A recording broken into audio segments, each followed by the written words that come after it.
नमो तस्स भगवतो अरहतो सम्मा सम्बुद्धस्स नमामि बुद्धं गुणसागरन्तं नमामि धम्मं सुगतेन देशितं नमामि संघं मुनिराज सागरम् नमो बुद्धाय नमो धम्माय नमो संघाय। श्रद्धालु उपासक उपासिका तथा सधर्म प्रेमी महानुभावहरू, आज मिति 2078 जेठ 2 गते आइतबार बिहानको 9 बजे हरेक बिहान दैनिक रूपमा निरन्तर भइरहेको फेसबुक लाइभ धर्मदेशना कार्यक्रममा जोड्नुहुने, सहभागी हुनुहुने, प्रत्यक्ष रूपमा देशना सुन्नको निमित्त देश विदेशबाट फेसबुक लाइभमा जोड्नुहुने सम्पूर्ण श्रद्धावन्त उपासक उपासिका तथा सधर्म प्रेमी महानुभावहरूमा सदा चाहिँ म भिक्षु विमलो श्री सिद्धिमङ्गल बुद्ध विहार सिद्धिपुर सानागाउँ थसी महालक्ष्मी नगरपालिका वडा नम्बर 6 बुद्ध मार्ग ललितपुरबाट सबैलाई सदा चाहिँ मैत्रीपूर्ण न्यानो स्वागत टक्राउन चाहे। त उपासक उपासिका, हामीले देशना गर्दै आइरहेको मिलेन्द्र प्रश्न नामक एउटा ग्रन्थ छ हाम्रो त्रिपिटकमा। मिलेन्द्र प्रश्न अन्तर्गत रहेर देशना गर्ने क्रममा हिजो हामीले कहाँसम्म पढाएका थियौं त भन्दाखेरि नागसेनको जन्म, कसरी नागसेनको जन्म भयो भन्ने विषयमा हिजो हामीले सकाएका थियौं। हुन त नागसेन भन्थे भनेको साधारण व्यक्ति थिएन, काश्यप बुद्धको पालामा एकजना धुतन्धर विद्वान भिक्षु नै थिए र एक बुद्धान्तरसम्म मनुष्य देवलोकमा जन्म लिँदै चारिका गर्दै ती सामनेर र भिक्षुहरू कहिले देवलोकमा कहिले मनुष्य लोकमा जन्म लिँदै अन्ततः सागल नगरमा त्यो सामनेर चाहिँ मिलेन्द्र राजाको रूपमा जन्म लिए। त्यही समयमा यो जुन भिक्षु काश्यप बुद्धको पालाको त्यो भिक्षु थियो, त्यति बेला ताओतिङ्स देवलोकमा महासेन नामबाट पुत्रको रूपमा जन्म लिइरहेका थिए। त्यसै विषयलाई अश्वगुप्त नामक भिक्षु हिमालय पर्वत युगन्धर पर्वतबाट अन्तर्ध्यान भएर ताओतिङ्स देवलोकमा गएर देवाधिपति इन्द्र महाराज को अनुनय विनय मार्फत महासेन देवपुत्र कहाँ जानुभयो र त्यहाँबाट पृथ्वी लोकमा जन्म लिनको निमित्त याचना गर्नुभयो। त्यसरी जन्म लिनु हुँदाखेरि कहाँ जन्म लिए त भन्दाखेरि हिमालय पर्वतको कजङ्गल निगम भन्ने एउटा रहेछ, जुन निगममा सोनोत्तर ब्राह्मणको एउटा परिवार थियो। त्यही सोनोत्तर ब्राह्मणको कुलमा नागसेन नामबाट महासेन देवपुत्र जन्म लिन आए।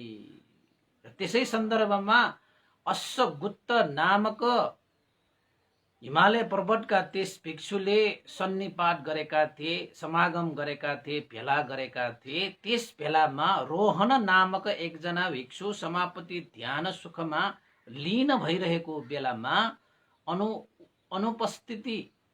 उपस्थिति हुन सकेन। त्यसरी उपस्थिति हुन नसकेपछि अश्वगुप्त भिक्षुले रोहन भिक्षुलाई बोलाउने जुन चाहिँ आज्ञा गर्नुभयो, त्यति बेला रोहन भिक्षु पनि त्यस अश्वगुप्त महास्तवीर भिक्षुको त्यो आह्वानलाई सुनेर पछि उपस्थित हुन आए। आएपछि अश्वगुप्त भन्टेले भनेका थिए रोहन भिक्षुलाई, बुद्ध शासनमा यस्तो विभिन्न बाधा अर्चन आइरहेको बेलामा बुद्ध शासनलाई उठाउने कार्यमा हातेमालो गर्नुको सट्टा तिमी चाहिँ समापति ध्यान सुखमा लीन भइरहेका रहेछौ। के यो चाहिँ बुद्ध शासनमा यस्तो विघ्न बाधा आइपर्दाखेरि एउटा शासनिक भिक्षुले त्यसरी चाहिँ बसिरहनु सुहाउँछ भनेर भन्दाखेरि रोहन भिक्षुले मबाट गल्ती भयो भनेर स्वीकारिसकेपछि अश्वगुप्त महास्तवीरले यो गल्तीको सजाय भोग्नु पर्ने छ भनेर भनिसकेपछि रोहन भिक्षुले पनि यो गल्तीको म सजाय भोग्न तयार छु, दण्ड कर्म भोग्न तयार छु। सजाय भन्दाखेरि पनि बुद्ध शासनमा दण्ड कर्म भनेर भनिन्छ। त्यो दण्ड कर्मको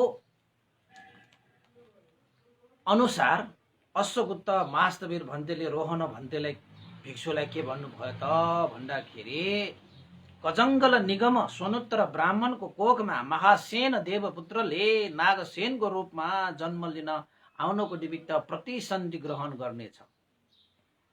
त्यही घरमा 7 वर्ष 10 महिनासम्म तिमीले भिक्षाटन गर्नुपर्ने छ भन्ने दण्ड कर्म पनि दिए। यतापट्टि महासेन देवपुत्रले यता कजङ्गल निगमको सोनुत्र ब्राह्मणीको कोखमा प्रतिसन्धि ग्रहण गरे, यानि कि गर्भधारण गरे भन्ने सम्मको कथा देशना हिजो हामीले सकाएका थियौं। याद त छ होला उपासक उपासिकाहरूलाई, बिर्सेला है, भुलेर जाला, टमिलिएर जाला, पछि सुनेको त हो कि जस्तो पनि होला। त्यसैले चाहिँ हरेक कुरालाई चाहिँ रिमाइन्ड गरिरहनु पर्छ है उपासक उपासिकाहरू। तपाईहरुले चाहिँ कसैलाई देशना सुनाउनु भयो भने त रिमाइन्ड भइहाल्छ। यदि कसैलाई सुनाउन सक्नु भएन भने पनि आफैले 101 चोटि आँखा चिम्लेर भए पनि त्यो कथालाई चाहिँ माइन्डमा भए पनि रिमाइन्ड गर्ने के, रिमाइन्ड भन्छ नि त्यसको कारणले माइन्डमा चाहिँ फेरि राख्ने हैन। त्यसपछि अब आयो अब यो रोहन भिक्षुले त सबै भिक्षु संघहरू अगाडि दण्ड कर्मको रूपमा हैन यो कजङ्गल निगममा सोनुत्र ब्राह्मणको घरमा चाहिँ अब भिक्षाटन गर्न जाने त प्रारम्भ गर्न थाल्नु भयो हैन। त्यो छुट्टै पाठ छ। हरेक दिन चाहिँ अब भिक्षाटन जाने प्रारम्भ गर्नुभयो। तर ती ब्राह्मण परिवारमा भिक्षु श्रमणहरूलाई खासै श्रद्धा भने थिएन।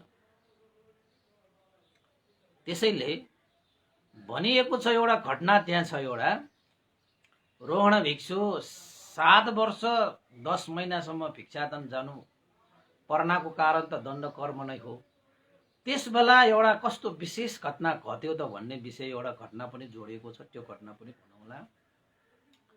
हरेक दिन दण्ड कर्म अनुसार रोहन भिक्षु सोनुत्र ब्राह्मणको घरमा भिक्षाटन जान्थ्यो। नागसेन यानि कि महासेन देवपुत्रले नागसेनको रूपमा त्यहाँ प्रतिसन्धि ग्रहण त गरिसकेको छ, गर्भधारण गरिसकेको छ। त्यही दिनदेखि अब तपाईको भिक्षाटन जानुभएको पात्र लियो, भिक्षाको लागि गयो। रोहन भिक्षुले कहिले पनि त्यो सोनुत्र ब्राह्मणको परिवारबाट भिक्षा कहिले पाएन। जतिसम्म पनि त्यो सोनुत्र ब्राह्मणको घर अगाडिको बाटो हिँडे तापनि, त्यो घरको अगाडि ढोका अगाडि उभिए तापनि रोहन भिक्षुले कहिले पात्रमा भिक्षा पाएको छैन।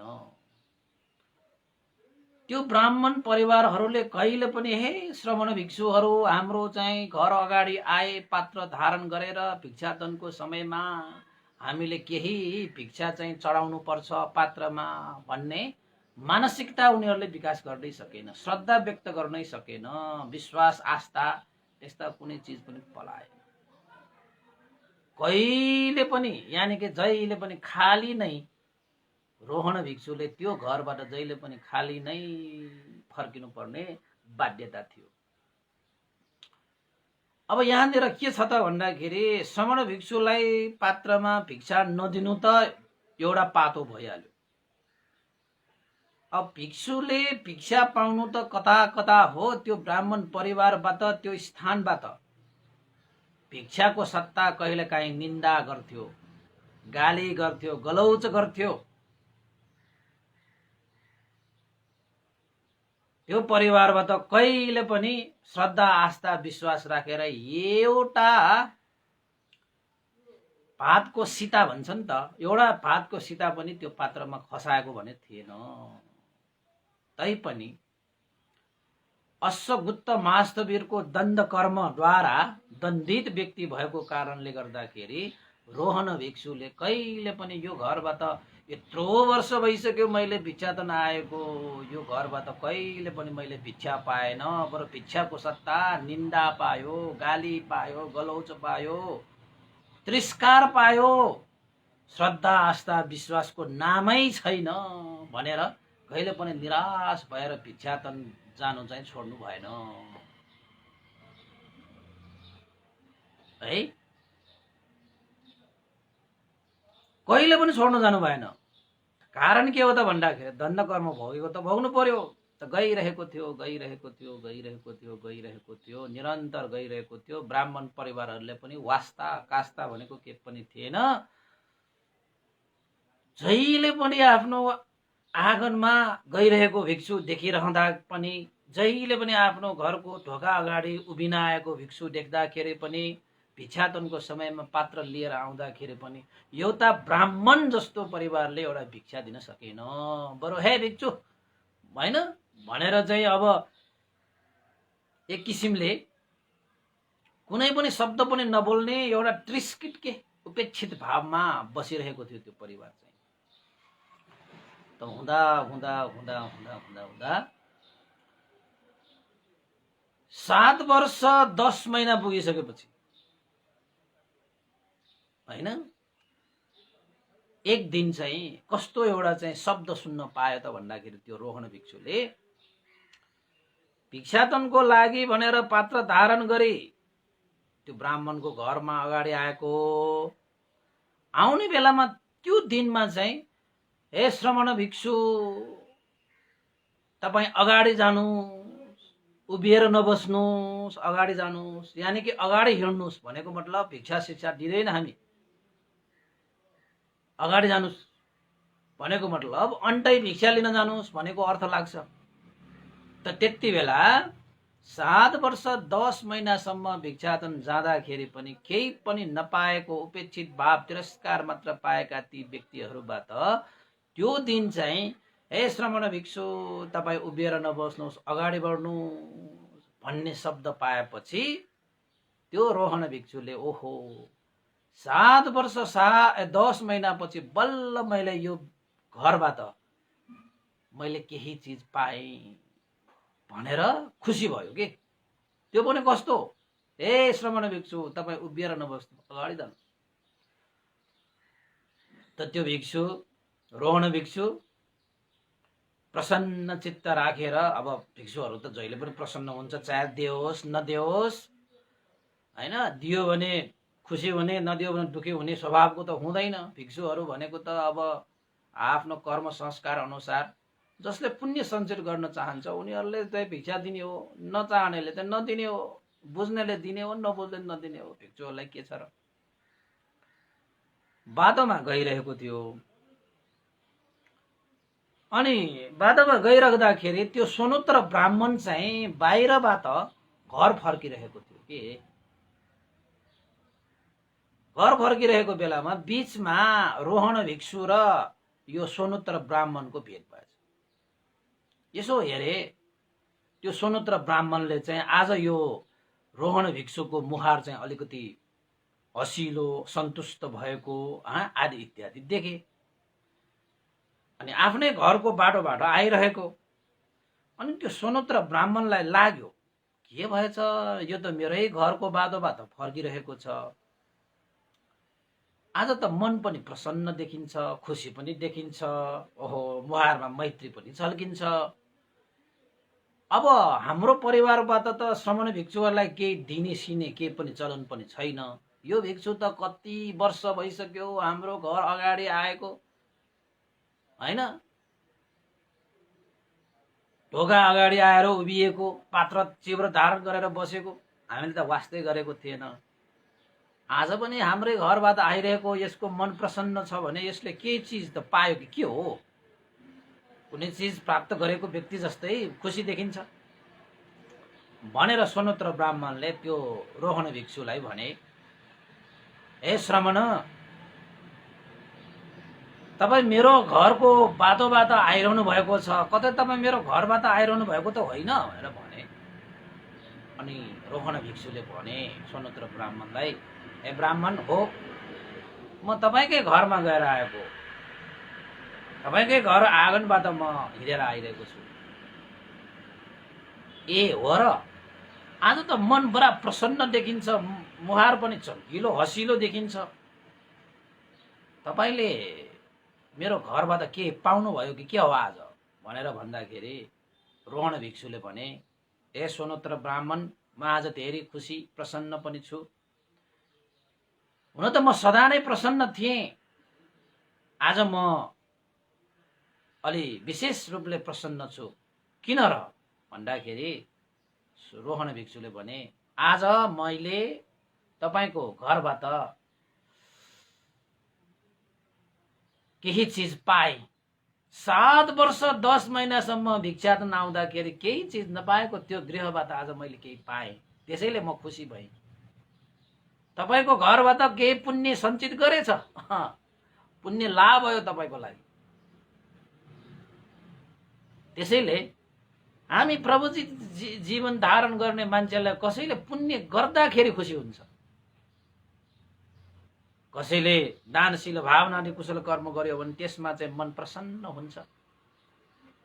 त आज मलाई पनि प्रसन्न भएको छ कि तपाईको घरले 7 वर्ष 10 महिनासम्म पनि केही चिज पुण्य सञ्चित गर्नको निमित्त त्याग नगरेको नदिएको त्यो घरबाट आज मैले केही चिज पाएँ भनेर भने। लौ ननी ब्राह्मण न पर्यो।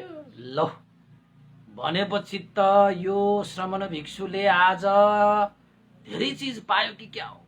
घरमा सोनोत्तर ब्राह्मणीले चाहिँ के दिएर पठाएछ यसलाई, यत्रो खुसी भएछ यो रोहन भिक्षु भनेर त्यो सोनोत्तर ब्राह्मण त त्यहाँबाट, ए तपाईले आज मेरो घरबाट केही चिज पाउनुभयो, ए ल ठिकै छ ल भनेर त्यहाँबाट घर छोडेर चाहिँ हत्त न पत्त चाहिँ आफ्नो घरतिर गए। अनि घरतिर गए सोनोत्र ब्राह्मणीलाई सोधे, के हो श्रमण भिक्षुहरूलाई हामीले चाहिँ दान गर्ने के चिज दिने हाम्रो परम्परै छैन, कसैलाई चाहिँ अब हामीले चाहिँ त्याग गरेकै छैन, आज तिमीले के चिज दिएर पठायो त्यो रोहन भिक्षुलाई? बाटोमा त मजाले प्रसन्न मुद्रामा आइरहेको मैले भेटेँ, 7 वर्ष 10 महिनासम्म केही नपाएको घरबाट आज मैले पाएँ भनेर भन्दो रहेछ। के तिमीलाई चाहिँ श्रद्धा आस्था विश्वास लाग्यो र त्यस्ता श्रमण भिक्षुहरूलाई तिमीले दान गर्न दियो, दान गरेर पठायो? के दियो र तिमीले त्यत्रो खुसी भएर गए भन्दाखेरि सोनोत्र ब्राह्मणीले भने, होइन मैले त केही दिएकै छैन, नदिनेवालामा नै छु म। यत्रो वर्षसम्म यही आँगनबाट हिँड्छ, हाम्रो ढोकामा उभिन आउँछ, पात्र चिबर धारण गरेर त्यत्रो वर्ष त मैले दिएन भने अहिले म किन के दिन्छु र? आज पनि मैले के पनि दिएर पठाएको छैन। जसरी पहिला पहिला दिएर पठाउँदैन नि त्यसरी नै आज पनि मैले दिएर पठाएको थिएन। खै मलाई त थाहा भएन उसले के पायो। उसले आज यो घरबाट केही पाएको छ भन्छ भने उसले नै झुटो कुरा बोलेको होला, कहाँ मैले दिएर पठाउनु भन्दाखेरि सोनोत्र ब्राह्मणले सोधे। भनेपछि अब भिक्षुहरूले त झुटो कुरा बोल्दैन, अब तिमीले के दिएर पठाएको छैन भन्छ, के होइन भने तिमी छुधा हुनु पर्यो, के होइन भने त्यो भिक्षु छुधा हुनु पर्यो भनेपछि त्यो सोनोत्र ब्राह्मणीले के भने त भन्दाखेरि, होइन तपाईलाई म प्रति विश्वास छैन, मैले के पनि दिएर पठाएको छैन भनेपछि छैन नि, त्यही भिक्षुले नै के भन्यो मलाई थाहा भयो। उसले यो घरबाट केही पाएकै छैन त मैले केही दिएको भए पो उसले पाउँछ त। तर उसले के पाए भन्छ भने अब त्यो उसको कुरा हो, के तपाईँलाई म प्रति विश्वास छैन भनेर चाहिँ ब्राह्मणनीले भने। अनि त्यसो भनिसकेपछि ब्राह्मणनीले के सोनोत्तर ब्राह्मणले के भने भन्दाखेरि ठिकै छ, त्यसो भए बल्ल पर्यो यो श्रमण भिक्षुलाई। त्यसो भए उसले यदि झुटो कुरा बोलेको हो भने भोलि म यही झुटलाई समातेर उसको बेइज्जत गरिदिन्छु। त्यसलाई मैले जानेको छु, एउटा श्रमण भिक्षु भएर उसले झुटो कुरा बोल्ने। ल ठिकै छ, भइगयो, तिमीले दिएको छैन भने दिएको छैन नै हो, श्रमणले पायो भन्छ भने त्यो श्रमणले नै त्यो भिक्षुले नै झुटो कुरा बोलेको हो, भोलि बिहान भिक्षाटन आउँदाखेरि हेरौँला भनेर त्यो सोनोत्तर ब्राह्मणहरू त अब भिक्षु श्रमणहरूलाई त सहँदैन नि त्यति बेला, होइन? तपाईँको बुद्धकालीन समयमा पनि ब्राह्मणहरूले श्रमणहरूलाई तपाईँको सहँदैन नि, होइन? त्यो ब्राह्मणहरूले चाहिँ श्रमणहरूले चाहिँ उनीहरूको चाहिँ खोजेर खाना आएको जस्तो धारण गर्छ के। त्यही भएर चाहिँ त्यति बेला पनि ब्राह्मणहरूले सहँदैन र त्यही परम्पराहरू चल्दै चल्दै चल्दै चल्दै चल्दै आएको त हो नि। त्यति बेला पनि अब तपाईँ पूर्णकश्यप मक्खली गोशाला जस्तो परम्पराहरू त थियो। बुद्ध शासनमा पनि त्यो पूर्णकश्यप मक्खली गोशालाहरू त्यस्ता तीर्थङ्करहरूको त्यति बेला पनि बिगबिगी थियो। त्यही बिगबिगी निरन्तर आइरहेको थियो। याद गर्नुहोस्, भगवान बुद्धको समयमा हिन्दू धर्म भन्ने त्यो शब्द नै छैन, ब्राह्मणवाद मात्रै थियो, होइन? त्यति बेला हिन्दू धर्म भनेर चाहिँ थिएन। तपाईँहरूले चाहिँ भगवान बुद्धको पहिलाको त्यो जति पनि यो कर्मकाण्डहरू क्रियाकलापहरू गरिरहेको त्यो हिन्दू धर्मको जस्तो तपाईँहरूले ठान्नुभयो। त्यति बेला हिन्दू धर्म भनेको छैन नि, त्यहाँ शब्दै छैन, होइन?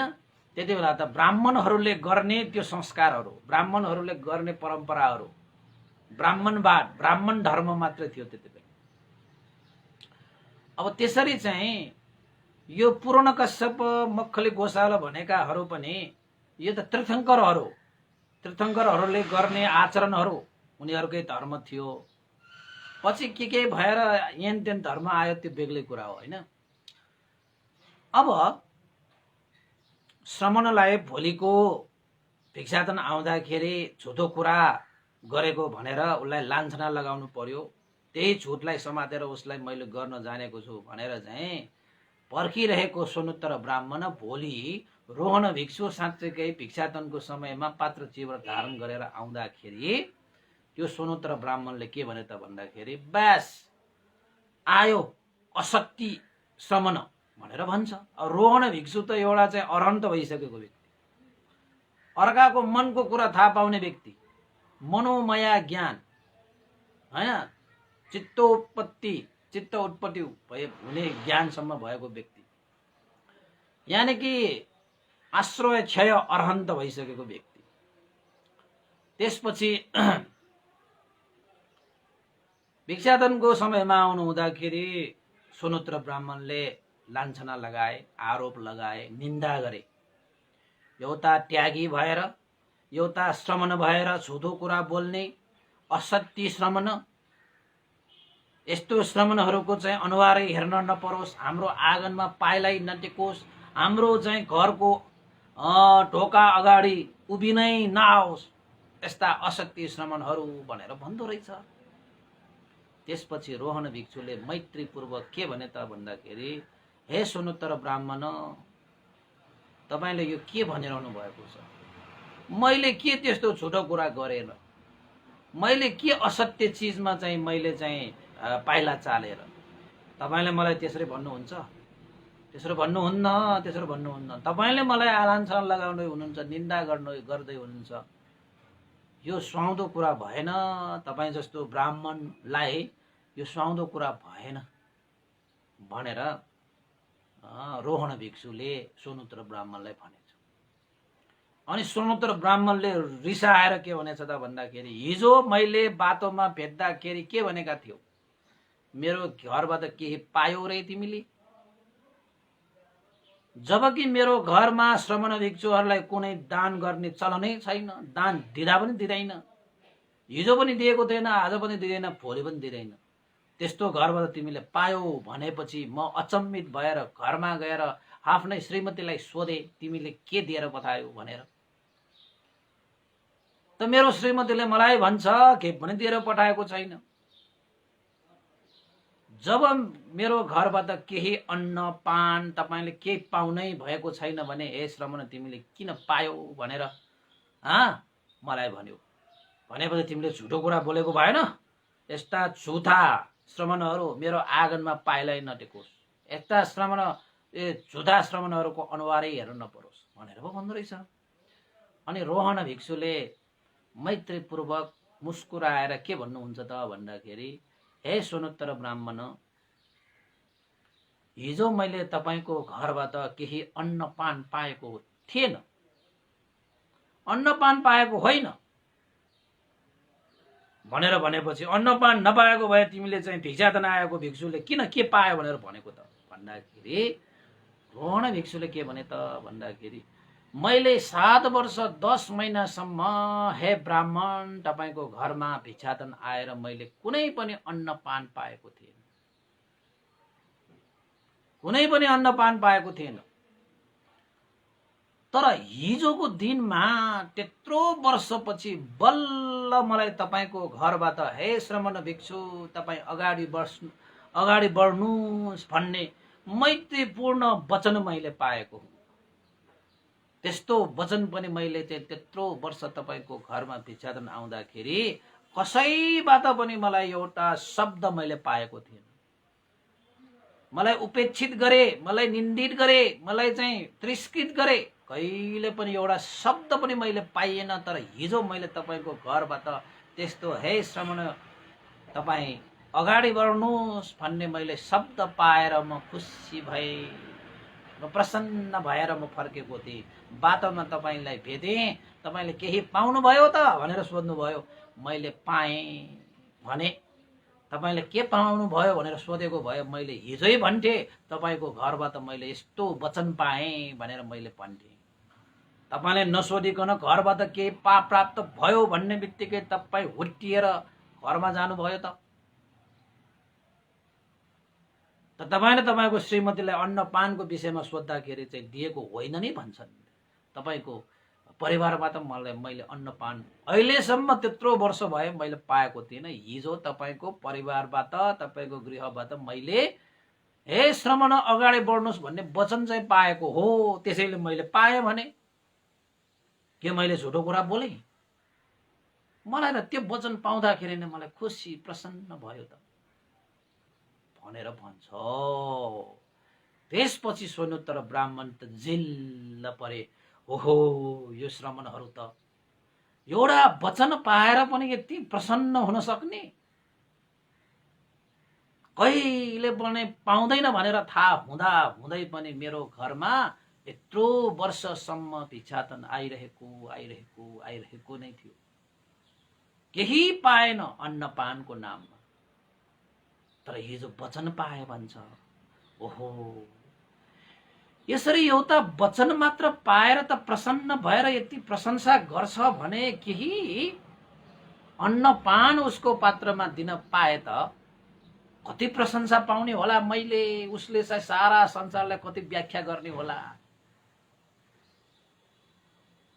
ठिकै छ, आजदेखि उसलाई अलिकति भए पनि अन्नपान उसको पात्रमा खसालिदेऊ भनेर त्यो दिन चाहिँ त्यो सोनोत्तर ब्राह्मणले आफूलाई तयार पारिएको मिष्ठान्न भोजनको अलिकति त्यो पन्यु भन्छ नि, पन्युले अलिकति निकालेर अलिकति त्यो तरकारी अलिकति यागु भन्ने खाना छ, चामललाई पकाएर बनाउने त्यो हैन, त्यो यागु भन्ने खाना छ, त्यो पनि अलिकति त्यो पात्रमा हालिदियो। अनि रोहन भिक्षुले उसलाई चाहिँ आयो आरोग्य सम्पत्ति हैन प्रदान गरेर, हे सोनोत्तर ब्राह्मण, आज त मैले अन्नपान पनि पाएँ, धन्य तिम्रो जीवन, धन्य तिम्रो जीवन। तिम्रो श्रद्धा चित्त राखेर यो पात्रमा अलिकति मात्र तिमीले चाहिँ दान गरेको पनि मेरो लागि ठुलो विषय हो। आयु वर्ण सुख बल प्रज्ञा सम्पत्ति प्राप्त होस् भनेर रोहण भिक्षुले आयु आरोग्य सम्पत्ति सग सम्पत्ति मेवच अथवा निब्बान सम्पत्ति मिनातेश मिच्चतु भनेर चाहिँ आयु आरोग्य सम्पत्ति प्राप्त होस् भनेर आशीर्वाद दिए। त्यसरी आशीर्वाद दिँदाखेरि चाहिँ सोनोत्तर ब्राह्मणको मनमा त ओहो मैले चाहिँ आज एउटा श्रमणको मुखार बिन्दुबाट यसरी आशीर्वाद पाएँ भनेर मनमा चाहिँ अलिकति शीतलता, मनमा चाहिँ अलिकति आनन्दित है प्रमोदित भयो बा। त्यसपछि त्यो सोनोत्तर ब्राह्मणले के भने त भन्दाखेरि, हे श्रमण भिक्षु, कयौं वर्ष भयो मेरो घरमा यसरी भिक्षाटन आउनु भएको, आजदेखि हरेक दिन यति एक चिम्टा हैन, एक चिम्टा खाद्यान्न, एक चिम्टा तपाईको चाहिँ तरकारी सदा तपाईले पाउनु हुनेछ। मेरो घरमा हरेक दिन तपाई भिक्षाटन आइरहनुस् है। अब यति यति भाग चाहिँ यति यति अंश चाहिँ तपाईले आफ्नो पात्रमा हरेक दिन यो घरबाट पाउने छ भनेर भनिसकेपछि रोहण भिक्षुले साधुवाद दिएर त्यो दिनदेखि हरेक दिन चाहिँ भिक्षाटन आउँदाखेरि त्यो ब्राह्मण सोनोत्तर ब्राह्मणले जहिले पनि आफूलाई तयार पारिरहेको भोजनबाट एक चिम्टा भोजन, एक चिम्टा तरकारी, एक चिम्टा अचार अलिकति,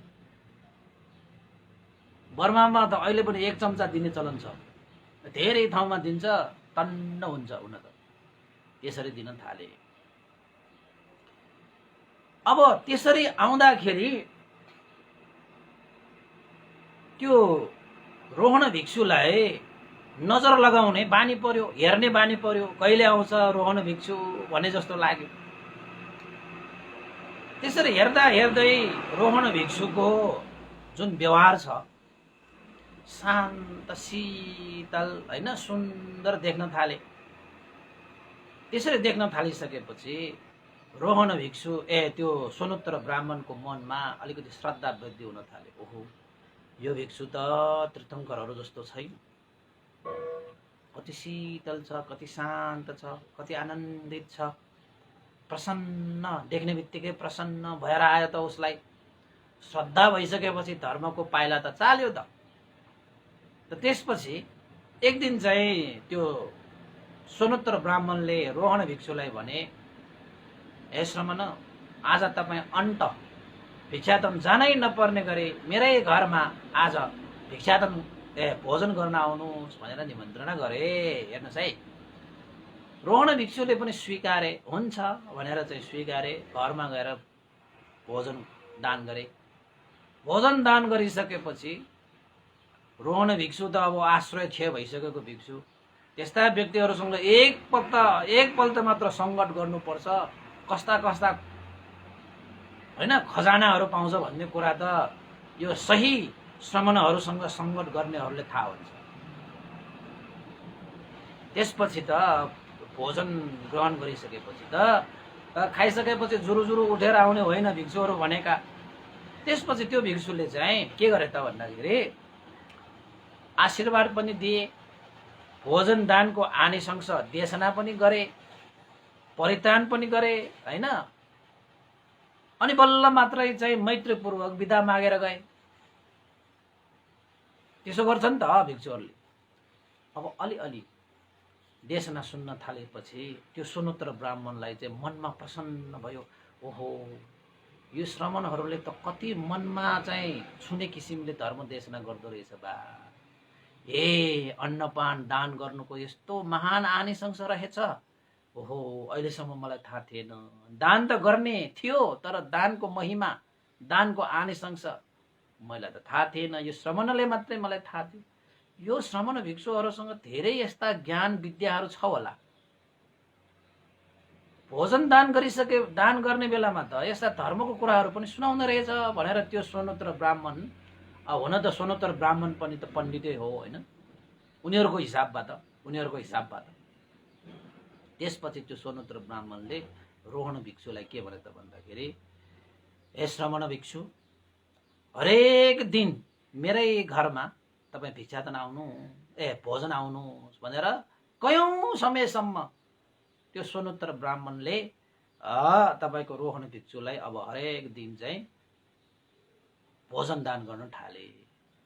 अब भोजन दान हरेक दिन गर्दाखेरि रोहन भिक्षुले पनि हरेक दिन भिक्षुलाई त्यो सोनोत्तर ब्राह्मणलाई चाहिँ अब के गर्न थाले, तपाईको धर्महरू अलि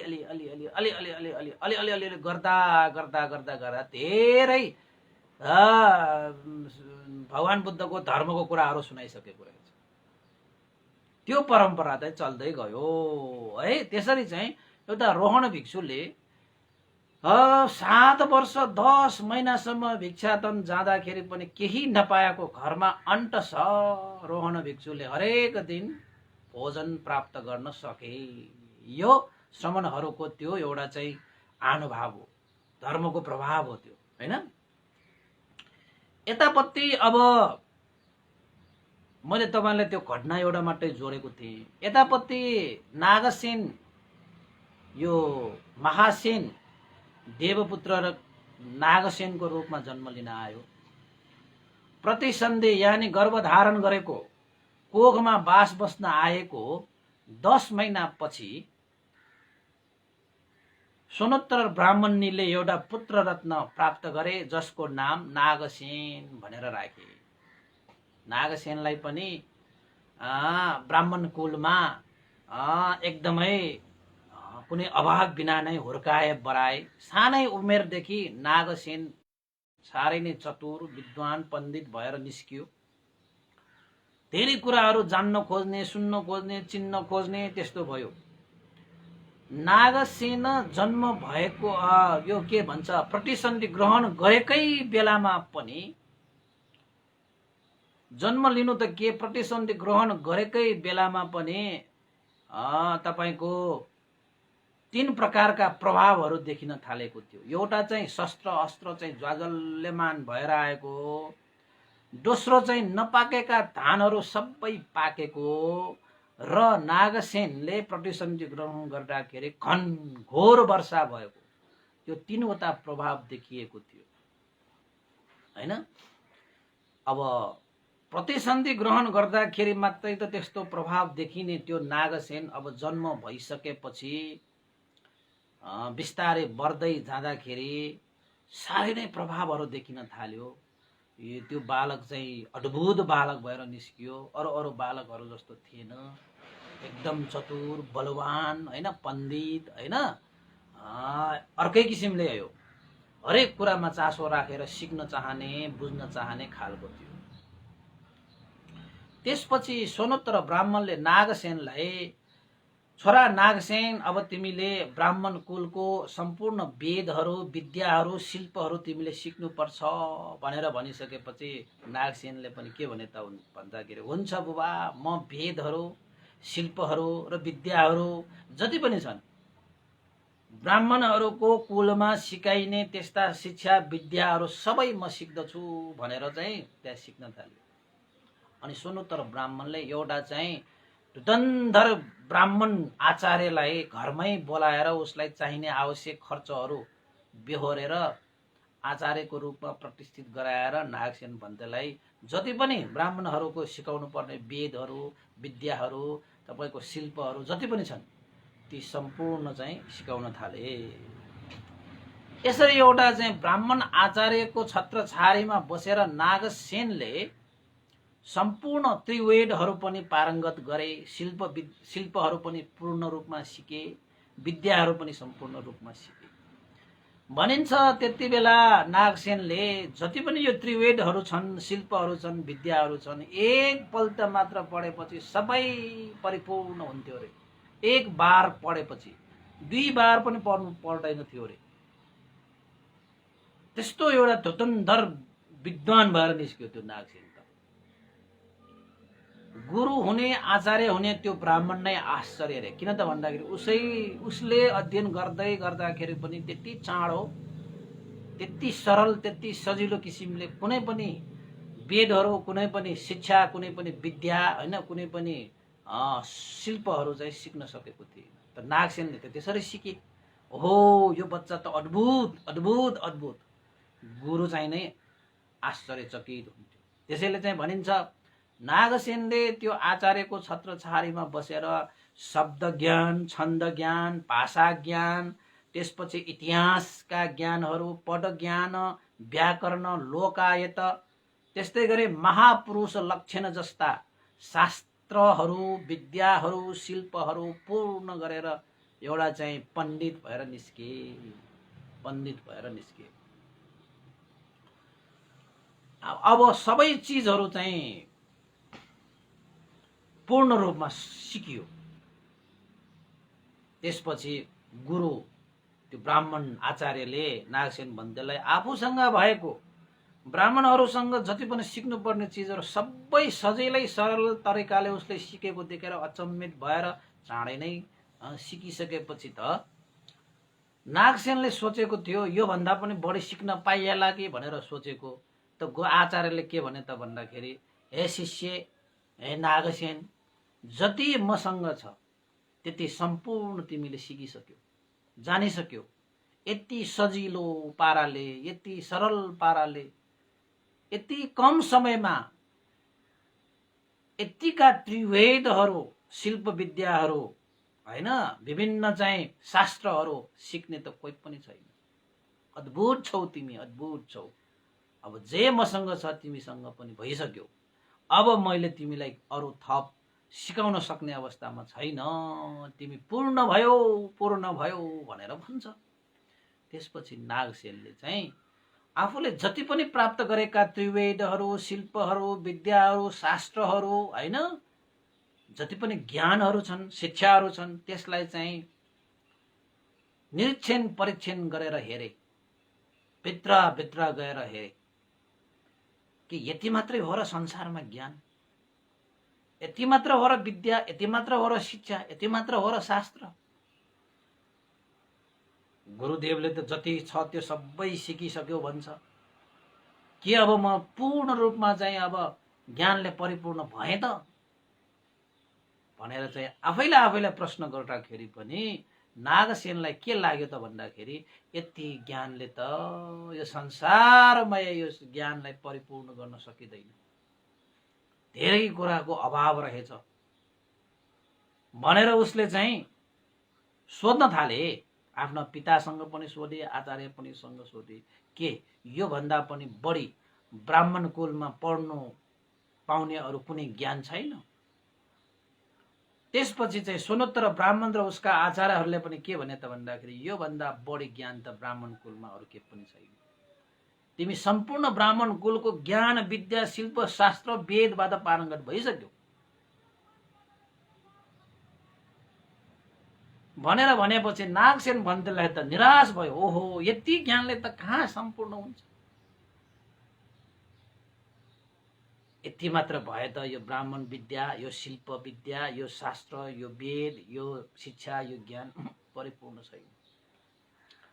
मैले अझै धेरै सिक्नु छ, यति धेरै सिक्नु छ, यतिले त पुग्दैन।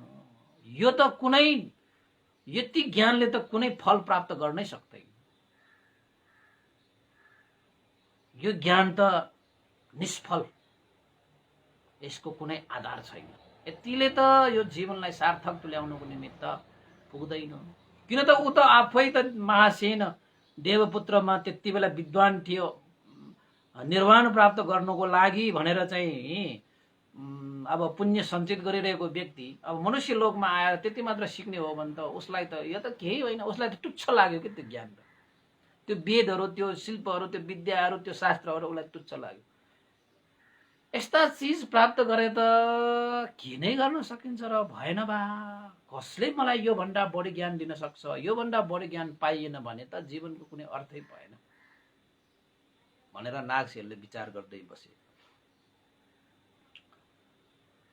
अनि विचार गर्दै बस्दाखेरि बुवासँग सोधे। बुवाले पनि यो भन्दा माथिको ज्ञान छैन भन्छ। आचार्यले पनि सोद्धाखेरि पनि यो कसैले पनि भन्न सकेन कि यो भन्दा माथिको ज्ञान अझै बाँकी छ, यसलाई पनि तिमीले सिक्नु पर्छ है। यो भन्दा माथिल्लो ज्ञान सिक्ने फलाना फलाना आचार्यहरू छ भनेर कसैले देखाउन पनि देखाएन। त नागसेन सोच मग्नमा पुगे, भित्र छिरे कि यति मात्र ज्ञान प्राप्त गरेर मैले चाहिँ आफ्नो जीवनलाई यसरी नै बिताउने कि यो भन्दा बढी ज्ञान प्राप्त गरेर मात्रै मैले जीवनलाई बिताउने। त नागसेनको मनमा के लाग्यो, यति ज्ञानले त परिपूर्ण छैन भन्ने र उसको भित्री हृदयदेखि त्यो लाग्न थालिसकेको थियो। त्यसरी सोचेर नागसेन ढोकामा उभिएर बसिरहेको थियो। त्यत्तिकैमा त्यो जुन रोहन भिक्षु थियो नि, त्यति बेला रोहन भिक्षु कहाँ बसिरहेको थियो त भन्दाखेरि तपाईको एउटा वत्तनीय सेनासन भन्ने एउटा निगममा यो रोहन भिक्षु बसिरहेको थियो। नागसेनले त्यसरी मनमा विरक्त भाव उत्पन्न गरेको, यो भन्दा माथिल्लो ज्ञानलाई प्राप्त गर्ने जिज्ञासा उत्पन्न गरेको, मनमा खुल्दुली मचाएको, मनमा कुरा खेलाएको, मनका ती विचारहरू भावहरूलाई सेनासन निगममा बसिरहेका त्यो रोहन भिक्षुले सुने, थाहा पाए, जाने। किन त भन्दाखेरि रोहन भिक्षु पनि अरण्ड भइसकेको कारणले गर्दाखेरि अरूको मनको कुरा पनि जान्ने भइसकेको थियो, बुझ्ने भइसकेको थियो। त्यो रोहन भिक्षुले नागसेनले त्यसरी मनमा आफ्नो विचार उत्पन्न गरेकोलाई पनि त्यत्रो तारा सेनासन निगमबाट रोहन भिक्षुले नागसेनको त्यो चित्तलाई जानेपछि रोहन भिक्षुले के विचार गरेर, ओहो अब समय आयो। नागसेन ब्राह्मण ज्ञान विद्या शिक्षा शिल्प वेदहरू सिक्दै व्यस्त भइरहेको समयमा, त्यो बेलामा त उसलाई प्रवचित गराउने कुनै उपाय नै भएन।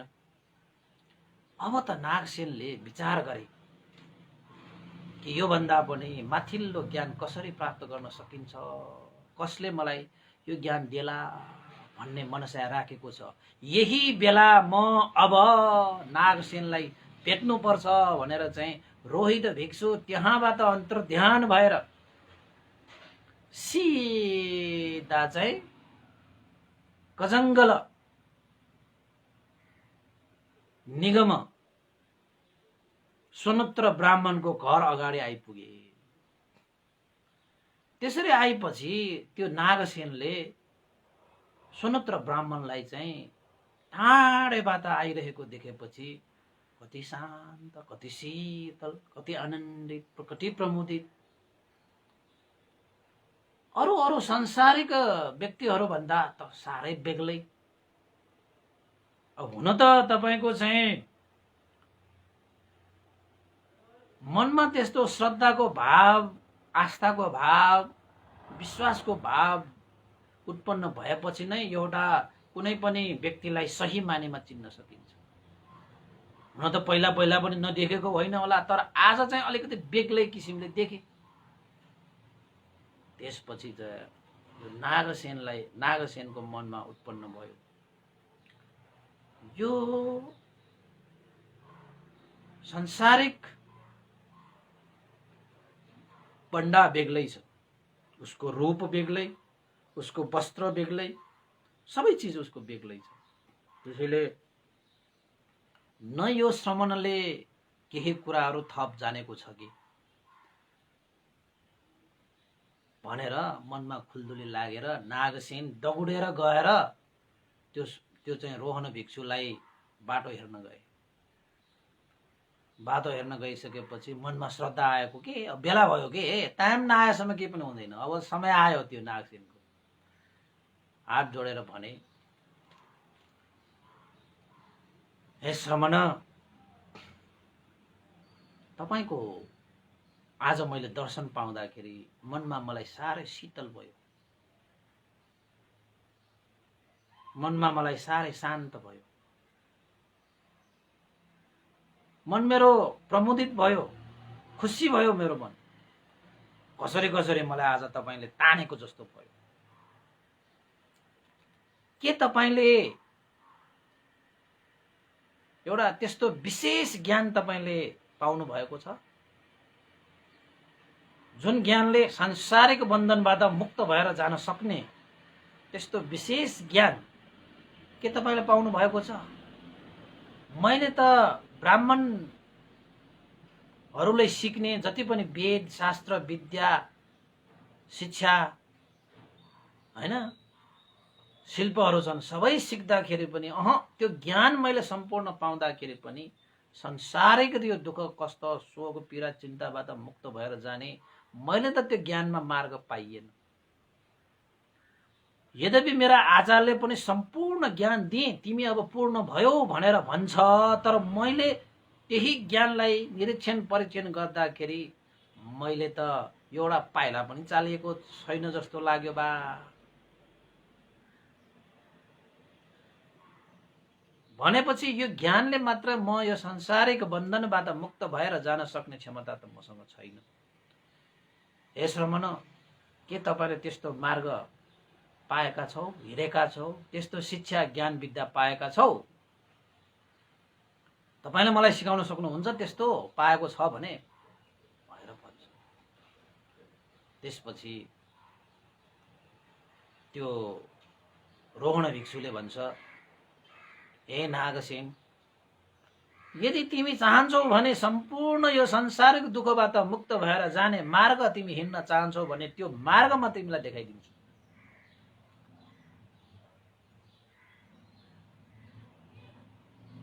सम्पूर्ण चाहिँ दुःखबाट मुक्त भएको अवस्था म तिमीलाई देखाइदिनेछु, तर तिमीले त्यो मार्ग तिमीले हिँड्नुपर्छ, त्यो ज्ञान तिमीले प्राप्त गर्नुपर्छ। हो, मसँग त्यस्तो शिक्षा छ, मसँग त्यस्तो विद्या छ, तिमी चाहन्छौ भने त्यो चिज म दिन तयार छु भनेर। हो र हे श्रमण, तपाईले कुरा गर्दाखेरि पनि शीतल शान्त छ, तपाईलाई हेर्दाखेरि पनि शीतल शान्त छ, व्यवहार गर्दा पनि शीतल शान्त छ। तपाईलाई के भनिन्छ? तपाई को हो वास्तवमा? यस्तो शिक्षा छ भनेर तपाई भनिरहनु भएको छ, भन्दै हुनुहुन्छ, तपाई वास्तवमा को हो त भनेर सोध्दाखेरि, हे नागसेन, मलाई प्रवजित भनिन्छ, भिक्षु भनिन्छ, प्रवजित भिक्षु हो म।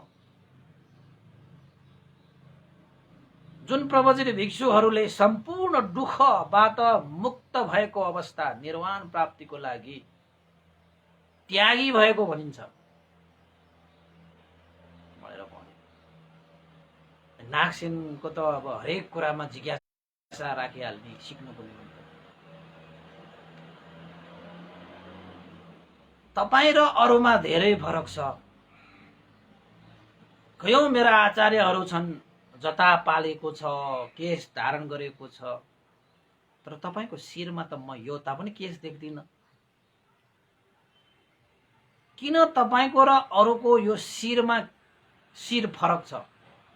तपाईको शिरमा किन केश छैन भनेर नागसेनले तपाईको चाहिँ रोहण भिक्षुलाई सोधेको। रोहण भिक्षुले भने, हे नागसेन, टाउकोमा यानी कि शिरमा केश भयो भने धेरै झन्झटहरू हुन्छन्। जुन झन्झटमा अलमलिएर बस्यो भने निर्वाण प्राप्तिको लागि गर्नुपर्ने कार्यविधिहरूमा बाधा अर्चन आउँछ। त्यसैले निर्वाण प्राप्तिको लागि बाधा अर्चन आउने खाले यस्तो शिरको केशलाई किन राखेर भनेर यो शिर मुण्डन गरेको हो। होइन हे श्रमण भिक्षु, शिरमा केश राखेर निर्वाण प्राप्तिको लागि किन बाधा हुन्छ र? हे नागसेन, शिरमा केश राख्यो भने राम्रो बनाउनु पर्यो, सिंगार गर्नु पर्यो, केशलाई चाहिँ नुहाउनु पर्यो, तेल लगाउनै पर्यो, फूलमालाले सजाउनै पर्यो, सुगन्ध दल्नै पर्यो, सुगन्ध फैलाउनको निमित्त केशलाई फरफराउनु परिहाल्यो हैन। यो केशलाई चाहिँ बलियो बनाउनको निमित्त यो केसलाई चाहिँ विभिन्न प्रकारले चाहिँ डिजाइन सिजाइन निकाल्नको लागि चाहिँ हरेक विधिहरूको प्रयोग गर्नै पर्यो। अमला तेल मात्र राखेर हुन्छ? अमला तेलहरू राखेर चाहिँ यसलाई चाहिँ मलजल गर्नै पर्यो, रङ्ग लगाउनै पर्ने हुन्छ, पछि गएर चाहिँ यो फुल्छ, रङ्ग लगाउनु पर्ने हुन्छ, केस बाँड्नु पर्यो, केस कोर्नु पर्यो हैन। नाउ कहाँ जानुपर्ने हुन्छ, बार बार नाउ कहाँ गएर चाहिँ बेला बेलामा काट्नु पर्ने हुन्छ, केस बाट्नु पर्ने हुन्छ हैन। यसरी मात्र होइन, केस धेरै भयो भने केसमा जुम्रा पनि पर्न सक्छ, त्यसको लागि पनि अब उपचार सुपचारहरू गर्नै पर्यो। यति मात्र होइन, समय हुँदै जाँदाखेरि केस झर्यो भने केस झरेको देखेर आफ्नै हातले आफ्नो केस देखेर ओहो मेरो केस त झर्यो भनेर चिन्ता मान्नु पर्ने हुन्छ। यस्ता 16 प्रकारका विघ्न बाधाहरूबाट मुक्त हुनको निमित्त श्रमण भिक्षुहरूले केस मुण्डन गरिन्छ। त्यसैले अरूको शिरमा जस्तो मेरो शिरमा केस छैन, यही फरक हो। यी 16 प्रकारका विघ्न बाधाहरू आए भने त निर्वाण प्राप्तिको लागि गर्नुपर्ने कामहरू छुट्छन्। निर्वाण प्राप्तिको लागि गर्नुपर्ने काममा बाधा अर्चन दिन्छन्। निर्वाण प्राप्तिको लागि गर्दै कार्यहरू गर्दै गर्दाखेरि केसलाई चाहिँ कोर्नु पर्ने, केसमा तेल हाल्नु पर्ने, केस झर्यो भने चिन्तित हुनु पर्ने, केसमा जुम्रा पर्ला भनेर सचेत हुनु पर्ने, विभिन्न यस्ता चाहिँ बाधा अर्चनहरू आउँछन्। त्यसैले यो साना यस्ता बाधा अर्चनहरू पनि निर्वाणको मार्गमा नआओस् भन्नुको खातिर श्रमण भिक्षुहरूले केस मुण्डन गर्छ। अरे ल याद गर्नुहोस्, तपाईँले भिक्षुहरूले किन केस मुण्डन गर्दो रहेछ। यो केस काट्ने बित्तिकै धेरै सुख आउँछ कि उपासक उपासिकाहरू। अब यहाँ त तपाईँको चाहिँ नागसेन त्यो चाहिँ अब रोहन भिक्षुले त्यो 16वटा भनिएको छ होइन।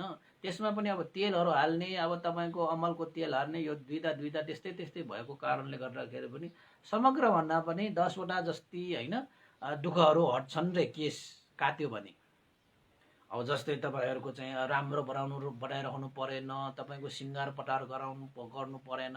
अब तपाईँहरूलाई चाहिँ मैले अहिलेको हिसाबबाट भन्छु है त, भिक्षुहरूले टाउकोमा यसो छुँदाखेरि कुनै त्यसमा चाहिँ कन्फ्युजन हुँदैन कि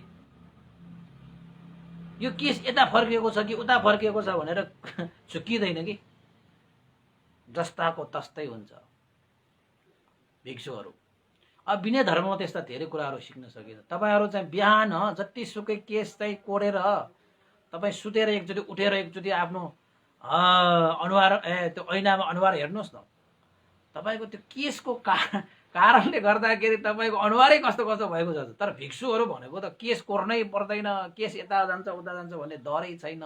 जहिले उठ्दाखेरि पनि फ्रेस के, जहिले आफ्नो अनुहार ऐनामा हेर्दाखेरि पनि फ्रेस के, एकदम त्यस्तो देखिन्छ। अब गृहस्थीहरूको चाहिँ केस भनेको त हावा चल्यो भने यता ढल्किन्छ उता ढल्किन्छ, अनि यता ढल्कियो भने फेरि हातले यसो मिलाएर यता राख्नु पर्यो, फेरि यता ढल्कियो फेरि यता राखेर यता राख्नु पर्यो होइन। त्यो केसैमा चाहिँ समय बिताउनु धेरै पर्ने हुन्छ कि गृहस्थीहरूले। त हावा चल्यो भने यता फर्किने, उताको हावा चल्यो उता फर्किने। भिक्षुहरू हुँदैन, जहिले पनि स्ट्रेट, जसरी छ त्यसरी, जतिसुकै हावा चलोस् जतिसुकै आओस्।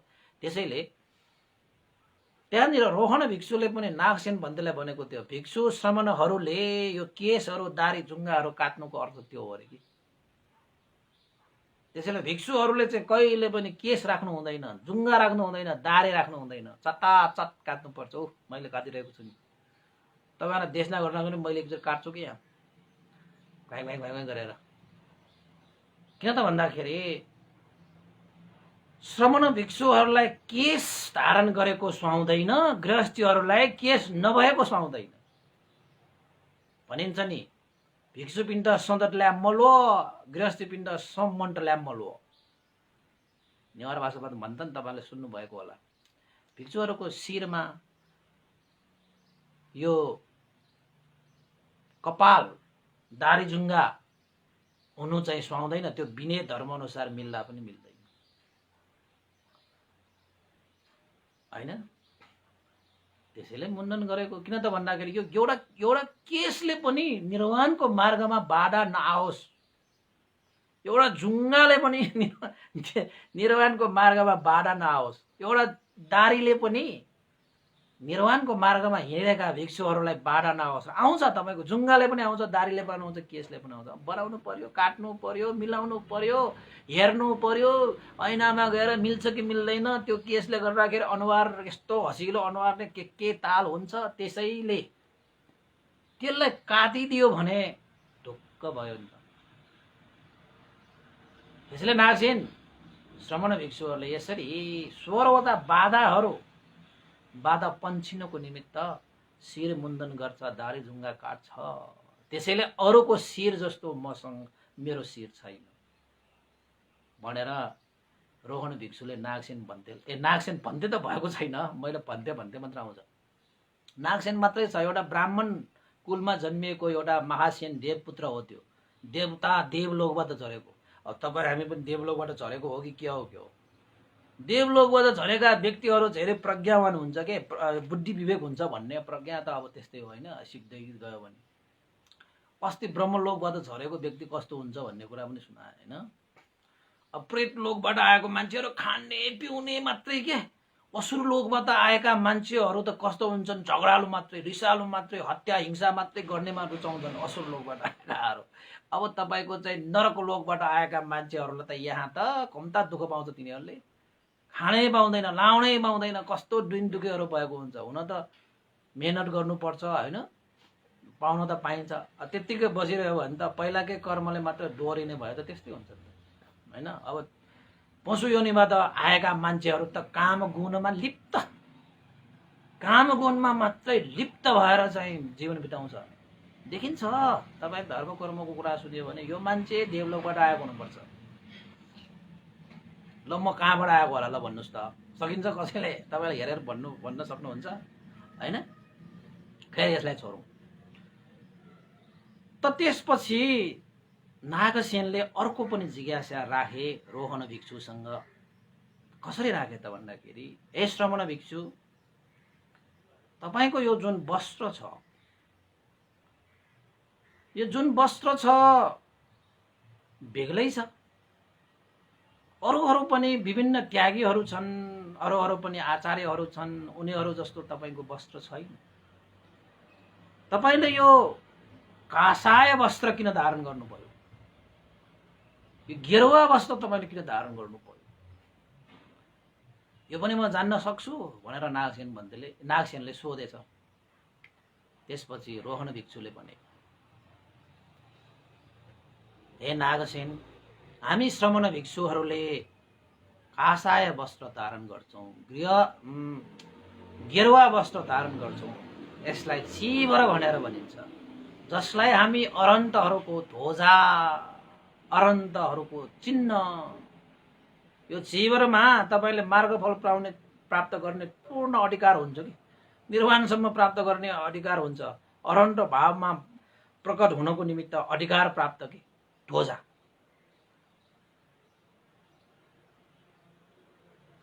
यो वस्त्र हामीले किन लगाइन्छ त भन्दाखेरि, हे नागसेन, गृहस्थ वस्त्रमा काम वासना निहित हुन्छ अरे। गृहस्थ वस्त्रहरू रङ्गी चङ्गी बिरङ्गी, विभिन्न साइजको, विभिन्न आकारको, विभिन्न प्रकारको, नाना थरीका वस्त्रहरू गृहस्थहरूले लाउँछन्। त्यस्ता वस्त्रहरूमा काम वासना निहित हुन्छ अरे, काम तृष्णा उत्पन्न हुन्छ अरे गृहस्थीहरूको त्यो वस्त्रहरूबाट। त्यस्ता काम तृष्णा काम वासना निहित भएको वस्त्रलाई त्यागेर जुन काम वासना काम तृष्णा निहित भएको ती वस्त्रहरू लगाइयो भने भय अन्तरायहरू आउँछ। निर्वाणको लागि बाधा अडचनहरू आउँछ अरे। त्यसैले काम वासनाबाट रहित हुनको निमित्त, भय त्रासबाट रहित हुनको निमित्त निर्वाणको मार्गमा विघ्न बाधाहरूबाट रहित हुनको निमित्त श्रमण भिक्षुहरूले कासाय वस्त्र धारण गर्छ, गेरुवा वस्त्र धारण गर्छ, अरहन्तहरूको ध्वजा चिवर धारण गर्छ। जुन चिवर, जुन कासाय वस्त्र, जुन गेरुवा वस्त्रमा काम वासना भनेको हुँदैन, काम तृष्णा भनेको हुँदैन, निर्वाणको मार्गमा विघ्न बाधा भय अन्तराय आउँदैन। त्यसैले हे नागसेन, हामी श्रमण भिक्षुहरूले यसरी कासाय वस्त्र, गेरुवा वस्त्र, चिवर वस्त्र हामी धारण गर्छौं भनेर त्यो रोहित भिक्षुले नागसेन भन्तेलाई भने।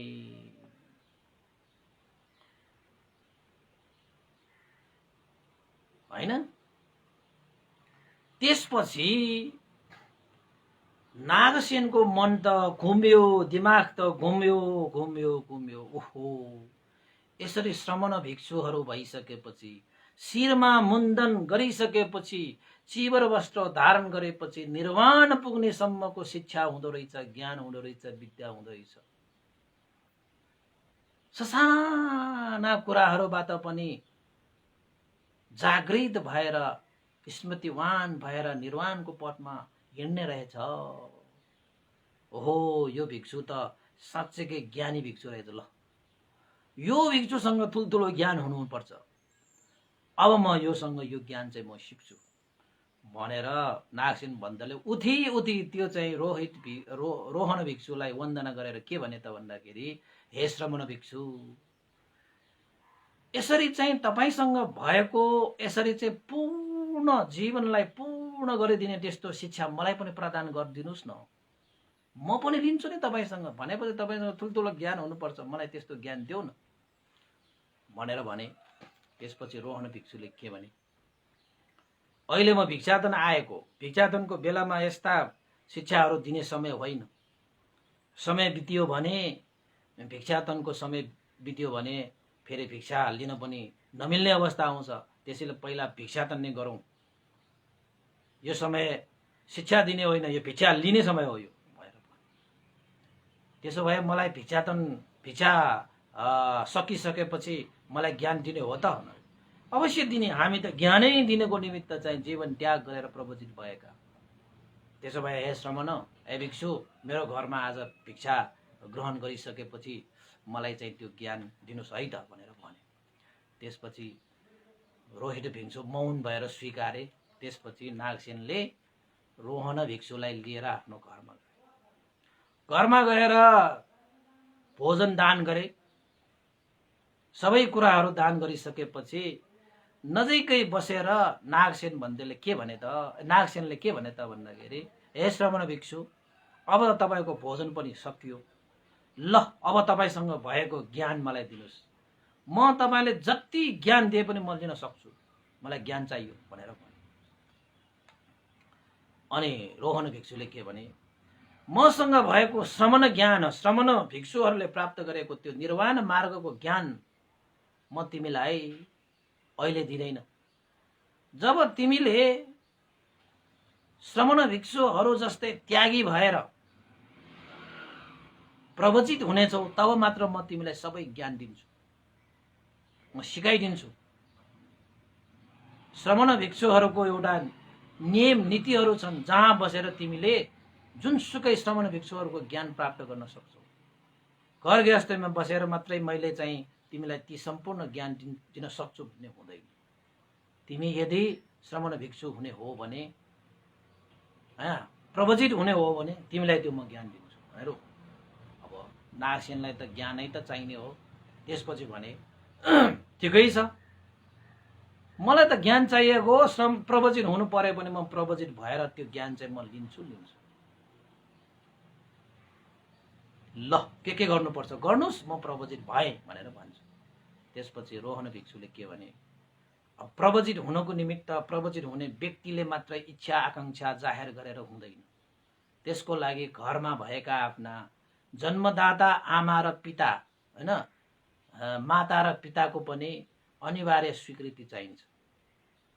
यदि तिम्रा आमा बुवाको तिमी प्रवचित हुने स्वीकार्य छ भने अवश्यमेव तिमीलाई चाहिँ प्रवचित गराएर मैले तिमीलाई चाहिँ सम्पूर्ण ज्ञानहरू जति पनि छन् निर्वाण मार्गसम्म पुग्ने ज्ञान विद्या सबै तिमीलाई सिकाइदिउँला। ल भन तिम्रो आमा बाबाको स्वीकृति छ कि छैन, एकचोटि तिमीले आफ्नो आमा बाबासँग अनुमति माग। यदि अनुमति छ भने तिमीलाई प्रवचित गराउने जिम्मा मेरो भयो भनेर रोहण भिक्षुले भन्यो। त्यसपछि नागसेन ठिकै छ, म त्यसो भए आमा बुवासँग अनुमति माग्छु, के को ठुलो कुरा भयो र, ज्ञान लिने जस्तो कुरामा आफ्ना आमा बुवाले कहाँ नकार्दछ, मेरा आमा बुवाले पनि पक्कै स्वीकार्ने छ भनेर आमा बुवाले सोध्न गएछ। आमा बुबा, यो श्रवण भिक्षुले ठुल्ठुला ज्ञानहरू प्राप्त गरेका छन्, ठुल्ठुला ज्ञान पनि दिन्छु भनेर भनेका छन्। जति मैले सिकेँ त्यो ज्ञान भन्दा पनि माथिल्लो ज्ञान अहिले मैले प्राप्त गरेका ती चाहिँ ज्ञानहरूबाट त म त कुनै पनि समाधान त मैले देख्दिनँ। दुःखबाट मुक्त हुने कुनै पनि मार्ग त्यसबाट मैले भेट्टाइनँ। त्यसैले सम्पूर्ण दुःखबाट मुक्त भएको अवस्थासम्म पुग्नको निमित्त मैले अब थप ज्ञानहरू लिनुपर्छ, शिक्षाहरू लिनुपर्छ, विद्याहरू लिनुपर्छ, शास्त्रहरू सिक्नुपर्छ, मन्त्रहरू सिक्नुपर्छ। यो भिक्षुसँग त्यस्तो मन्त्र छ रे, त्यस्तो विद्या छ रे, त्यस्तो शास्त्र छ रे, त उहाँसँग म सिक्नु पर्यो।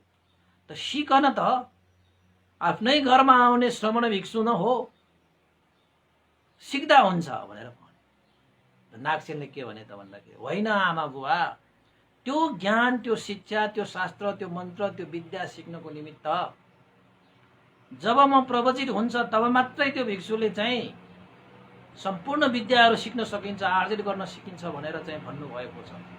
त्यसैले मलाई प्रवज्या हुने अनुमति चाहियो, जसद्वारा मैले त्यो भिक्षुसँग भएको सम्पूर्ण विद्या ज्ञानहरू मैले आर्जित गर्न सकौँ। त्यसैले आमा बुबा, माता पिताको अनुमति बिना श्रमण भिक्षुहरूले कुनै पनि व्यक्तिलाई प्रवचित गराउँदैन रहेछ, उहाँहरूको नियम नीति रहेछ। त्यसैले आमा बुवाको अनुमति चाहियो मलाई। म अझै ज्ञानी हुन चाहन्छु, अझै मैले चाहिँ शास्त्र सिक्न चाहन्छु, विद्या सिक्न चाहन्छु, शिल्प सिक्न चाहन्छु, हरेक कुराहरू सिक्न चाहन्छु भनेर भने। त्यसपछि आमा बुवाले के लाग्यो त भन्दाखेरि, अब आफ्नो छोरा त बच्चैदेखि यो सिक्ने भनेपछि अति नै इन्ट्रेस्टेड, होइन, एकदमै मन लाग्ने व्यक्ति हो, बच्चैदेखि सारा कुराहरू सिके। अब उसैले भनिरहेको छ, यति मात्र ज्ञानले त जीवनको कुनै सार मैले देखिन भनिरहेको छ। अब यो भन्दा पनि महान महान शिक्षाहरू छन् भने त मेरो छोराले सिक्न चाहन्छ भने सिकोस् न, त्यसको लागि प्रवचित हुनुपर्छ भनेको छ। प्रवचित भएर जाउन्, त्यो सबै ज्ञानहरू सिकेर मेरो छोरा फर्केर आइहाल्ला। अब उसको पनि उद्देश्य एउटा चाहिँ प्रवचितहरूको शिक्षा ज्ञान विद्याहरू सिक्ने त हो नि। त्यसैले अनुमति दिइदिउँ, सिकिसकेपछि फर्केर आइहाल्छ भनेर आमा बुवाले त्यस्तो मानसिकता राखेर नागसेनलाई, ल त छोरा, आफ्नो छोराछोरीहरू ज्ञानी भएको, बुद्धिमान भएको, विद्या सिकेको, शिल्प सिकेको कुन चाहिँ आमा बुवाले हेर्न चाहँदैन, सुन्न चाहँदैन, जा, यदि त्यस्ता ज्ञानहरू पाइन्छ भने प्रवचित भएर भए पनि त्यस्ता ज्ञानहरू आर्जित गर। ब्राह्मण कुलको मान्छे न हो, अझ त्यो सोनुत्तर ब्राह्मण त अब यो रोहन भिक्षुको प्रति धेरै श्रद्धा भएको, आस्था भइसकेको व्यक्ति, त्यसैले पनि गाह्रो भएन। नत्र अब श्रद्धै भएको छैन, आस्थै भएको छैन भने यस्ता श्रमण भिक्षुहरूसँग प्रवचित हुनुपर्छ, के सिकाउला यसले, भण्डो होला। तर रोहन भिक्षुको व्यवहार, रोहन भिक्षुको आचरण, रोहन भिक्षुको धर्म देशमा त धेरै सुनेको रहेछ नि त त्यो सोनुत्तर ब्राह्मणले पनि। जुन धर्म शिक्षा ज्ञान विद्या उसको ब्राह्मण वेद शास्त्र विद्या मन्त्रनामा पनि छैन। त्यस्तो शिक्षा उसले पनि सुनिसकेको भएर पक्कै पनि यो रोहन भिक्षुसँग महान ज्ञान हुनुपर्छ, मेरो छोराले त्यो ज्ञान सिकोस् भनेर अनुमति दिएछ। अनि नागसेनले पनि भने, धन्य धन्य यदि आज तपाईहरूले मलाई प्रवचित हुनको निमित्त अनुमति नदिनु भएको भए मैले यस्तो महान यात्रा गर्न नै पाउने थिएन। तपाईहरु जस्तो आमा बुवा पाएर म धन्य भएँ भनेर आमा बुवालाई ढोगेर, आमा बुवालाई चाहिँ नमन गरेर, वन्दना गरेर रोहण भिक्षुसँग प्रवचित हुनको निमित्त गए। कहाँ गए त भन्दाखेरि नागसेनलाई अब चाहिँ मेरो पूर्ण रूपमा दण्ड कर्महरू सकिने भयो। अश्वगुप्त महास्तवीर भन्तेले जुन मलाई दण्ड दिनुभएको त्यो सङ्घहरूको सामुन्ने त्यो दण्डबाट आज म मुक्त हुने भयो भनेर त्यहाँबाट नागसेनलाई लिएर, अब युवा अवस्था थियो हैन, अब युवा अवस्थामै थियो, त्यहाँबाट रोहण भिक्षुले आमा बुवालाई धन्य आमा बुवा तपाईहरू जसले आफ्ना छोरालाई प्रवचित हुनको निमित्त, बुद्ध शासनमा प्रवचित हुनको निमित्त यति ठुलो त्याग गर्नुभयो। बुद्ध शासनमा आफ्नो छोरालाई त्याग गर्नु भनेको 60 जुनीलाई उपकार गर्नु अरे। पहिलाका 60 जुनी र पछिका 60 जुनीलाई सम्म उपकार हुन्छ। आफ्नो छोरा वा छोरी बुद्ध शासनमा प्रवचित गराउन सक्यो भने 60 पुस्ता भनेको 60 पुस्ता, पहिलाको 60 पुस्ताहरूसम्मलाई पनि उपकार हुने र पछिल्ला 60 पुस्ताहरूसम्म पनि त्यसको प्रवचित त्यो दुर्लभ प्रवचितको प्रभावले त्यो प्रभाव पर्छ अरे, उनीहरूको चाहिँ कुशल प्रभाव पर्छ अरे। त्यसपछि रोहण भिक्षु त्यति बेला वत्तनीय सेनासन निगममा बसिरहेका थिए। नागसेनलाई लिएर त्यहाँबाट वत्तनीय सेनासन निगममा गए हैन। त्यसपछि एक दिन त्यहाँ बसेर नागसेनलाई भने, ए नागसेन, अब हामी हिमालय पर्वतको कोटि शत अर्हतहरूको माझमा तिमीलाई म प्रवचन गराइदिन्छु। सम्पूर्ण जम्बुद्वीपका भिक्षुहरू त्यहाँ समागम भइरहेको छ। त्यो क्षेत्रमा गएर तिमीलाई मैले प्रवचन गराउँछु। नागसेनले भने, अब मैले तपाईलाई गुरु मानेर हैन, संघप्रति मैले श्रद्धा आस्था गौरव राखेर म आइसके। तपाईले जहाँ लानुहुन्छ म त्यही डोरिने हो। तपाईले जहाँ देखाउनुहुन्छ म त्यही हिँड्ने हो। हेरौं कतिको ज्ञान पाइन्छ, कतिको के पाइन्छ, विद्या पाइन्छ, शिक्षा पाइन्छ, ठिकै छ भनेर त्यहाँबाट पनि वत्तनीय सेनासन निगमबाट पनि कोटि शत अरहन्त भिक्षुहरूको माझ रक्षित तल भन्ने एउटा चाहिँ हिमालय पर्वतको युगन्धर पर्वतमा पुगिसकेपछि रोहण भिक्षुले अश्वगुप्त महास्तवीर भिक्षुलाई भने, अश्वगुप्त महास्तवीरलाई भनिसकेपछि ल आखिरमा सागल राजा मिलिन्द राजालाई शास्त्रार्थमा सन्तुष्ट पार्न सक्ने, उसका मनका कुरालाई शङ्काहरू निवारण गर्न सक्ने नागसेन यानी कि महासेन देवपुत्र अब चाहिँ उपस्थित भए। ल त्यसो भए उसलाई प्रवचित गराउनु पर्यो भनेर कोटि शत अरहन्तहरूको बीचमा तपाईको चाहिँ रक्षित तल युगन्धर पर्वतमा नागसेन भन्टेको प्रवज्या सम्पन्न भयो। के भयो? नागसेन हैन, अब ब्राह्मण पुत्र हो तर चाहिँ पछि चाहिँ नागसेन भनेर चाहिँ उसको नागसेनको रूपमा प्रवचित गरिसकेपछि नाम पनि नागसेन भनेर राखेर उसलाई चाहिँ प्रवचित गराए। ल अब चाहिँ नागसेन त्यो चाहिँ महासेन देवपुत्र तावतिंश देवलोकबाट झरेर सोनुत्तर ब्राह्मण कुलमा जन्मेर नागसेनको नामबाट जन्मिएका ती रोहण भिक्षुको रोहबरमा अश्वगुप्त प्रमुख भिक्षु संघ हैन, त्यो पनि कोटि शत अर्हन्त भिक्षुहरूको माझ युगन्धर पर्वतमा रक्षित तल भन्ने पर्वतमा प्रवज्या ग्रहण गरे भन्ने सम्मको आजको देशमा मैले यही क्रमशः गरे र भोलि यो पछि प्रवचित भइसकेपछि उसले के गरे, कसो गरे, के सिके भन्ने विषयमा थप जानकारी चाहिँ यो नागसेन भन्तेको हैन विषयमा हामी जान्ने नै छौँ। त्यतिन्जेलको लागि चाहिँ आज चाहिँ मैले बिदा मागेँ उपासक उपासिकाहरू। भोलि पनि अवश्य सुन्नु होला। आजको यो देशना कस्तो लाग्यो, के भयो, लाइक गर्नुहोस्, कमेन्ट गर्नुहोस्, सेयर पनि गर्नुहोस् है, जसको कारणले अरूले यस्तो लकडाउनको समयमा हैन सुन्न पाओस् न हैन। त्यसैले चाहिँ तपाईहरुलाई मैले अनुरोध गरेको के लाइक सेयर कमेन्टको गरेको। तपाईहरुले यो युट्युबमा पनि हेर्न सक्नुहुनेछ र फेसबुक मेरो आफ्नो चाहिँ पर्सनल फेसबुक हैन भिक्षु विमलो अफिसियल भनेर चाहिँ एउटा फेसबुक पेज पनि छ, त्यसमा पनि तपाईहरुले हेर्न सक्नुहुनेछ है। आजको लागि चाहिँ यति नै गरौँ। 1:30 घण्टा पनि जान बेला पनि भइसकेको छ है। सुनिदिनु भयो, धेरै धेरै साधुवाद। यस्तै चाहिँ भगवान बुद्धका कुराहरूलाई सुन्नको निमित्त हरेक बिहान 9 बजे यसरी नै तपाईहरुले फेसबुकमा साथ दिनुहुनेछ भन्ने आशा एवं विश्वासका साथ आज अन्तिममा हामीले सम्पन्न गरेका सम्पूर्ण पुण्यहरू चाहिँ अनुमोदन गर्न चाहन्छु। र पुण्यानुमोदन गर्नुभन्दा पहिला हाम्रा गुरुवर ज्ञानपूर्णिक मास्टरवीर भन्ते स्याडो उपनित विवंश लगायत सम्पूर्ण गुरुजनहरूप्रति पनि हामीले चाहिँ नमन गर्दै यो सुगति निर्वाण कामना गर्दै उहाँहरूलाई यो पुण्यानुमोदन गरौँ। र साथसाथै तपाईँका हाम्रा उहाँका सबैका ज्ञाति बन्धुहरू जति पनि बितेर जानुभए उहाँहरूलाई पनि यो पुण्य लाभ भई उहाँहरूको पनि हित सुख होस्, निर्वाण सुगति प्राप्त होस् भनेर पनि कामना गरेँ। र सम्पूर्ण देवताहरू, अमनुष्यहरू र सम्पूर्ण सत्व प्राणीहरूको लागि पनि हित सुखको निमित्त यो चाहिँ पुण्य अनुमोदन गर्न चाहे। र अहिले संसारमा जुन कोरोना कहरहरू चाहिँ लागिएको छ त्यो कहरबाट जति पनि बितेर जानुभयो उहाँहरूको लागि पनि यो पुण्य प्राप्त भएर उहाँहरूको सुगति निर्वाण कामना गरेर पुण्य अनुमोदन गर्न चाहन्छु।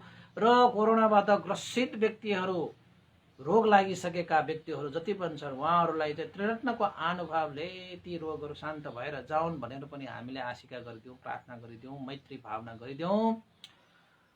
र अन्तमा रोगबाट बचेर बसिएका सम्पूर्ण उपासक उपासिकाहरू त्यस्ता रोगबाट कहिले पनि ग्रसित हुन नपरो, टाढैबाट त्यो रोग चाहिँ पाएर जाउन् हैन, रोकेर त्यो चाहिँ छुटेर जाउन् भनेर पनि आशिका गर्न चाहे। र अन्तमा तपाईहरु सबैको दिन मंगलमय होस्, कल्याणमय होस्, सबैको जय होस् भनेर कामना गर्दै पनि पुण्यानुमोदन गर्न चाहे। र अन्तमा छुटिएका जति पनि छन् उहाँहरू सबैको हित सुखको लागि पनि पुण्यानुमोदन गरौँ। भवतु सर्वमङ्गलम्। इदां नो ज्ञातिनां होतु सुखितावन्तु ज्ञातयो। इदां नो ज्ञातिनां होतु सुखितावन्तु ज्ञातयो। इदां नो ज्ञातिनां होतु सुखितावन्तु ज्ञातयो। एतावता सम्मेहि सम्भतं पुण्यसम्पदं सब्बे देवा अनुमोदन्तु सम्भ सम्पत्ति सिद्धिया। एतावता सम्मेहि सम्भतं पुण्यसम्पदं सब्बे सत्तानुमोदन्तु सम्भ सम्पत्ति सिद्धिया। एतावता सम्मेहि सम्भतं पुण्यसम्पदं सब्बे भूतानुमोदन्तु सम्भ सम्पत्ति सिद्धिया। साधु साधु साधु भवतु सर्वमङ्गलं। सबैको दिन मङ्गलमय होस्, कल्याणमय होस्। सबैलाई साधुवाद।